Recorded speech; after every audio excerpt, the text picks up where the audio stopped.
पहला मेरा जीवन का पहला वोट लालू जी को ही मैंने दिया था, लेकिन उनका रास्ता जब वो भटक गए तो मैं उनको त्याग कर दिया।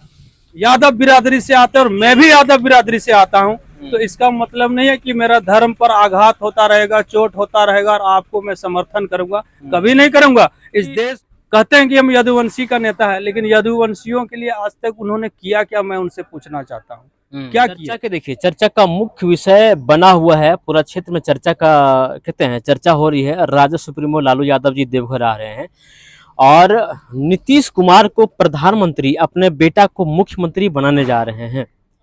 क्या लगता है, इसमें आपका क्या राय है? देखिए, सबसे पहले तो मैं यही कहूँगा कि देवाधिदेव महादेव की यह नगरी बाबा बैद्यनाथ धाम, यहाँ विश्व भर से सभी लोग आते हैं और अपनी कामना के लिए, और उनकी कामना भी पूरी हुई है। लालू जी भी आ रहे हैं तो बहुत अच्छी बात है। वो सक्रिय राजनीति में बहुत दिनों से हैं, मैं उनका सम्मान करता हूं, और वो देवघर आ रहे हैं बाबा भोलेनाथ का पूजा करने के लिए, तो बहुत अच्छी बात है, वो आए, उनका स्वागत है।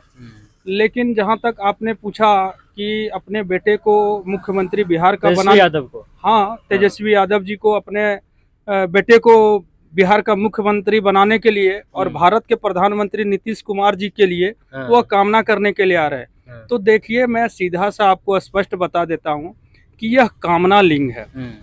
यहाँ पे जिन्होंने कामना कुछ अच्छा किया है उनका पूर्ण हुआ है। स्वार्थ की कामना यहाँ कभी पूरा नहीं होता। अगर आप वो स्वार्थ की कामना लेकर के देवघर आ रहे हैं तो मैं लालू जी से यही कहूँगा कि अपने स्वास्थ्य के लिए आप कामना कीजिए, अपने बेटे के भविष्य उज्जवल कैसे हो उसके लिए कामना कीजिए।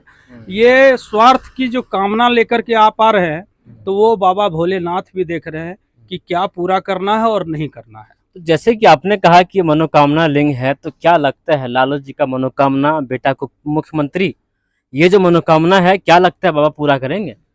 मैंने तो आपको पहले ही कहा कि स्वार्थ की कामना कभी पूरा नहीं होता है। निस्वार्थ कामना कीजिए, देश की संपूर्णता, अखंडता, भाईचारा, धर्म, राष्ट्र के लिए कामना कीजिए, वो सारे पूरा होंगे। अपने बेटे को सेट करना, ये कामना यहाँ पूर्ण नहीं होगा, ये बिल्कुल बाबा भोलेनाथ भी जानते हैं।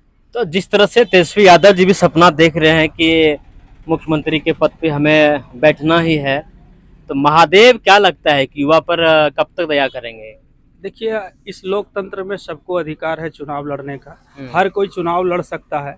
ये कोई नहीं कह सकता कि मैं ही इस देश का मुख्यमंत्री, मैं ही प्रधानमंत्री, मैं ही सांसद, मैं ही विधायक, ऐसा कहीं संविधान में भी नहीं लिखा है। आप जनता के बीच में जाइए, जनता को आप अपने कार्य से, अपने बातों से, अपने विचारों से प्रभावित करेंगे तभी आपको वोट देंगे, अन्यथा आप अनर्गल बयानबाजी करके आप कभी इस ख्वाब को पूरा नहीं कर सकते। जैसे कि अभी आपने कहा कि अनर्गल बयानबाजी, हाल फिलहाल में लालू जी ने एक बयान दिए हैं जो कि खूब सोशल मीडिया में चर्चा का विषय बना रहा, कि लालू यादव नीतीश कुमार के नैरेटिव पर चढ़ने जा रहे हैं। तो ऐसा बयानबाजी कहाँ तक उचित है? और बाकी एक सम्मानित पद प्रधानमंत्री जी को इस तरह से बोलना क्या उचित है? नीतीश कुमार जी के नैरेटिव पर नहीं चढ़ने जा रहे, वो मोदी जी के ऊपर बयान दिए थे। हाँ। ये मैं भी सोशल मीडिया में सुना था।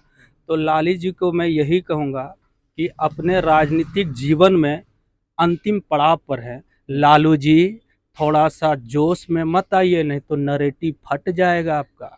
क्योंकि देश बदल चुका है और देश के जनता आपके कार्य और आपके बातों को और आपके विचारों को भली भांति समझ चुका है। इसलिए अनर्गल बयानबाजी मत कीजिए। अगर आप मोदी जी का नैरेटिव पकड़ेंगे तो मोदी जी हो सकता है कहीं आपको उठा के पटक दे, तो फिर आपका क्या होगा? जिस तरह से अगर देखते हैं लालू जी का राजनीतिक इतिहास, कई लोगों को पटकनियां दे चुके हैं, उनका कैरियर रहा है, तो क्या लगता है लालू जी नरेंद्र मोदी जी को इस बार पटकनियां दे पाएंगे? ये तो मैं 2014 से ही देख रहा हूँ और बहुत सारे नेता का बयान भी सुना, बहुत सारे गालियां भी सुना मोदी जी के प्रति, लेकिन आप खुद देखें कि ये लोग अंततः जाके धराशाही हो जाते हैं। इसका कारण यही है कि अनर्गल बयानबाजी करना, ये कभी जनता के मुद्दों को लेकर के बात नहीं करते हैं। आप देखेंगे जो भी मंच इनका सजता है तो वहां से एक ही इनका उद्देश्य होता है, मोदी को गाली देना। मोदी ने ये किया, मोदी ने वो किया, मोदी ने फलाना किया, मोदी ने ढकाना किया। अरे भैया, आप सक्रिय राजनीति करने आए हो तो आप क्या कर सकते हो, इस पर कभी आप खुलकर बोलते ही नहीं हो। अरे मोदी ने जो कर रहा है वो तो पूरा देश देख रहा है, पूरा विश्व देख रहा है, पूरा भारत देख रहा है, तो यहाँ की जनता देख रही है। लेकिन आप क्या कर सकते हैं, आप राजनीतिक में आना चाहते हैं और अपने बेटे को मुख्यमंत्री बनाना चाहते हैं, तो आप ये बताइए ना, आपके पास विजन क्या है, डॉक्यूमेंट्स क्या है, क्या आप देश के युवाओं को संदेश देना चाहते हैं। इस पर तो आप कभी बात करते नहीं है, सिर्फ यही बात है कि मोदी ने ये किया, मोदी ने वो किया। तो वो मोदी ने जो कर रहा है वो पूरा देश देख रहा है, पूरा ये देश की युवा सब कुछ ये देख रहा है। लालू जी को मैं यही कहूंगा कि राजनीति का आपका बहुत सक्रिय रहा, आप काफी सालों तक सक्रिय राजनीति में देश में कार्य किए, लेकिन मैं आपसे यही कहूंगा कि बाबा भोलेनाथ आपको सद्बुद्धि दे, और वैसे लोगों से जो आपने जाकर के गोद में बैठने का काम किया है, समय रहते हुए वैसे लोगों को पहचान लीजिए, नहीं तो फिर आपका भी अस्तित्व आरजेडी का जिस प्रकार एक वर्चस्व था धीरे धीरे समाप्त हो रहा है। और ऐसे सनातन विरोधियों के गोद में जाकर के आप अगर बैठते रहेंगे तो लोग आपको यूं ही नकारते रहेगा। एक आखिरी सवाल लेना चाहेंगे, जिस तरह से आपने कहा कि आरजेडी का वर्चस्व था, धीरे धीरे आरजेडी का वर्चस्व समाप्त होने को है। लालू यादव जी अपने जवानी में अपने जब उनका क्या कहते हैं, जब उनका वर्चस्व था तो आरजेडी काफी ऊंचा था, तो क्या लगता है लालू यादव के बाद उनके बेटे तेजस्वी यादव आरजेडी को एक नई ऊंचाई दे पाएंगे? देश में दो पप्पू है, एक दिल्ली में है, एक बिहार में है, और दोनों का जो मति है भ्रष्ट हो चुका है। आप देखेंगे कभी भी उनसे कोई पत्रकार बात करते हैं तो इतना फ्रस्ट्रेट होकर के बात करते हैं कि अहंकार उनके सातवें आसमान पर है। अरे भाई, आप ही एक नेता पैदा नहीं हुए बिहार में, कौन? वो तेजस्वी यादव जी के बारे में बात कर रहा हूँ।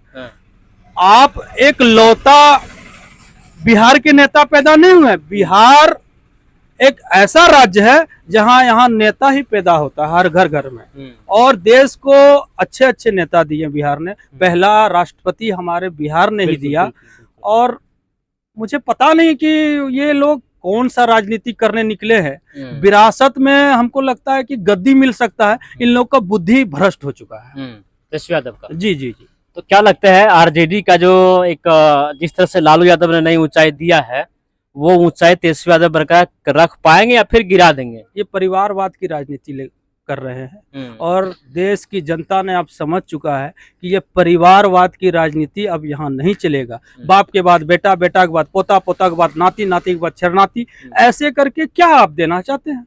आप अगर रियल में राजनीति करना चाहते हैं तो अपने कार्यकर्ताओं को आगे बढ़ाइए। बिल्कुल बिल्कुल।